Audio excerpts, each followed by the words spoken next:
Welcome back to our learning platform this is TCT। आजको यस भिडियोमा स्वागत छ। आजको यस भिडियोमा हामीले क्लास 10 को लागि फेरि पनि अर्को भिडियो लिएर आइसकेका छौँ, जुन चाहिँ अप्सनल म्याथको हाइट एन्ड डिस्टेन्सको लागि बेस हुनेछ। हाइट एन्ड डिस्टेन्स हामीले गर्दै गर्दा फेरि क्वेसन नम्बर 7 सम्मका जति पनि क्वेसन्सहरू छन् त्यो क्वेसन्सहरूलाई कभर गर्यौँ, तर 7 को C र D चाहिँ बाँकी थियो र आजको यस भिडियोमा हामी क्वेसन नम्बर 7 को C र D लाई चाहिँ यिनीर कभर गरिसकेर 8 नम्बरको भ्याल्यु भने 8 लाई पनि हामीले हेर्नेछौँ है त। सो अब क्वेसन नम्बर 7 को C लाई हेरौँ है त। The angle of elevation of the top of a tower from a point was observe to be 45 degree. भन्न खोजेको कुनै न कुनै पोइन्टबाट चाहिँ एउटा यस्तो पोइन्ट अथवा बिन्दुबाट चाहिँ हामीले टावरलाई अब्जर्भ गर्दै गर्दाखेरि चाहिँ त्यो टावरको एङ्गल अफ एलिभेसन 45 डिग्री बन्यो अरे र त्यो पोइन्ट अफ अब्जर्भेसनबाट अझै यता अगाडि वाल्क गरेर अथवा हिँडेर डी मिटर हिँडेर फेरि त्यो टावरलाई अब्जर्भ गर्दा फेरि 30 डिग्रीको एङ्गल अफ एलिभेसन बन्यो अरे। अनि त्यसो हो भने if the height of the tower चाहिँ 40 मिटर, अब यहाँनिर चाहिँ height of the tower 40 metre दिएको छ भने find the value of D. भन्न खोजेको कति मिटर हिँडेर चाहिँ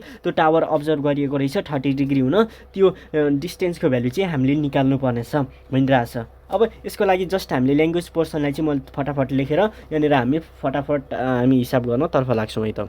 जस्ट मैले सिम्पल ल्याङ्ग्वेजमा एकदम सबैले बुझ्ने खालको ल्याङ्ग्वेजमा लेखिदिएको छु। Let AB be a tower भन्न खोजेको एबीलाई चाहिँ हामीले टावर मान्यौँ, अफ हाइट 40 मिटर, हाइट त 40 मिटर छ भनेर अलरेडी मेन्सन गरिदिइसकेको छ। And CND are 2 points of observation मान्दियो मैले। C र D चाहिँ कुनै न कुनै दुईवटा पोइन्ट अफ अब्जर्भेसन हो, किनकि यहाँनिर दुईवटा पोइन्टबाट अब्जर्भेसन गर्दै गर्दा फेरि टप अफ द टावरमा एङ्गल अफ एलिभेसन पनि दुईवटा पोइन्ट रहेछ र C र D मा चाहिँ अब फिगरमा चाहिँ के लेट गर्ने त्यो कुरा आफूमा डिपेन्डेन्ट हुन्छ है त। सो अब सपोज यहाँनिर हामीले एबीलाई चाहिँ टावर मान्यौँ, एबी चाहिँ हाइट अफ द टावर हो र मैले कुनै न कुनै यो C भन्ने पोइन्टबाट मैले अब्जर्भ गर्दाखेरि सुरुमा अब्जर्भ गर्दाखेरि यहाँनिर मैले 45 डिग्री पाएँ अरे। ठिक छ, योबाट 45 डिग्री पाएँ अरे। जब मैले C भन्ने पोइन्टबाट अझै अगाडि यता है त, अगाडि भनेको यता है त, अगाडि मैले अगाडि डी मिटर वाल गरेँ अरे। हिँड्दै सपोज म हिँड्दै यहाँ पुगेँ अरे, यहाँनिर चाहिँ डी भन्ने पोइन्टमा पुगेँ अरे र यहाँदेखि यहाँसम्म चाहिँ मैले डी मिटर के गरिरहेको छु, वाल गरिरहेको छु, हिँडेको छु र यहाँबाट मैले यदि यो टप अफ द यसलाई अब्जर्भ गर्ने हो भने यो त 30 डिग्री हुने रहेछ त भन्ने मैले सोचेँ अरे। सपोज तपाईँहरूले सोच्नुभयो अरे। अब त्यसो भने यो त 40 दिइरहेछ, यसलाई लेट यसलाई वाइ सपोज गर्न पाइन्छ नि त, लेट वाइ सपोज गर्न पाइन्छ नि त यहाँदेखि यहाँसम्म त हो। अब त्यसो भने डीको भ्यालु चाहिँ हामीले निकाल्नु अरे। यहाँनिर लेख्न सकिन्छ AB is equals to 40 metre, already यहाँ क्वेसनमै मेन्सन छ।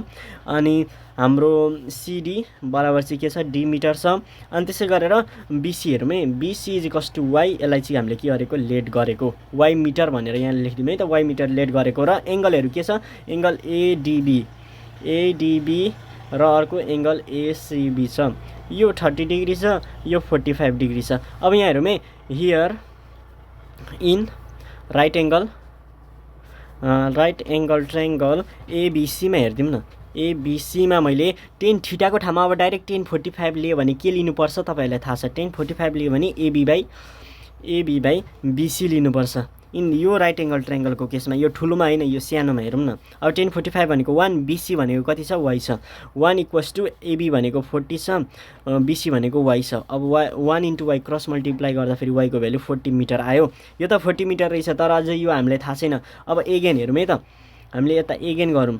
Eigen in right angle triangle एडिबीमा गर्ने है त, इन राइट एङ्गल एडिबीमा गर्ने। तपाईँहरूले यहाँनिर लेख्नु होला इन राइट एङ्गल ट्रायङ्गल, यसरी नै ल्याङ्ग्वेजमा एडिबीमा हेर्दाखेरि 1060 डिग्री मैले डाइरेक्ट मेन्सन गरेँ भने एबी बाई बिडी लेख्नुपर्छ।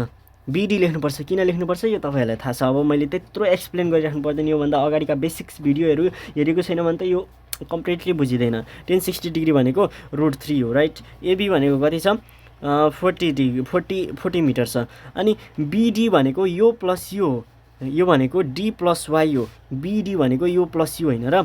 अब हेरौँ है, वाइको भ्यालु त हामीलाई थाहा छ, √3 ले डी प्लस वाइलाई हामीले के गर्छ, मल्टिप्लाई गर्छ। अब हेरौँ है, √3 छँदैछ, डी प्लस वाइको भ्यालु कति छ, 40 छ, वाइको भ्यालु 40 छ, इज इक्वल्स टु 40। अब √3 डी प्लस 40 इन्टु √3 भनेको 40, √3 इज इक्वल्स टु 40 भयो। अब यहाँनिर हेरौँ है त, अब यहाँनिर के गर्न सकिन्छ, यहाँनिर के गर्न सकिन्छ र सिम्पली यहाँ हेरौँ न।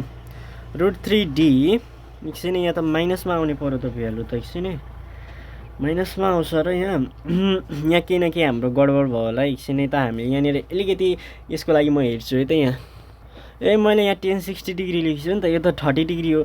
सरी है त, यहाँ 30 डिग्री हो, यो 30 डिग्रीमा त 1/√3 हो नि त। यो त यता गएर 40√3 हुने हो।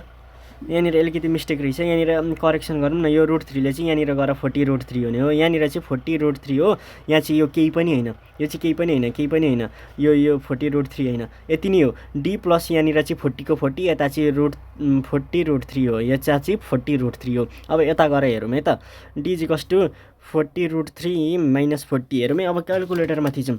हेरौँ है, 40 इन्टु √3 69.28 माइनस 40 गर्दाखेरि 29.28 आउँछ।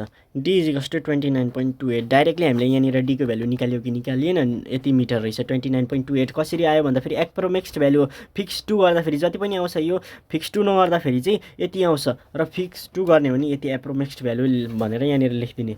ठिक छ। अब त्यसै गरेर क्वेसन नम्बर डीमा जाउँ है त हामी।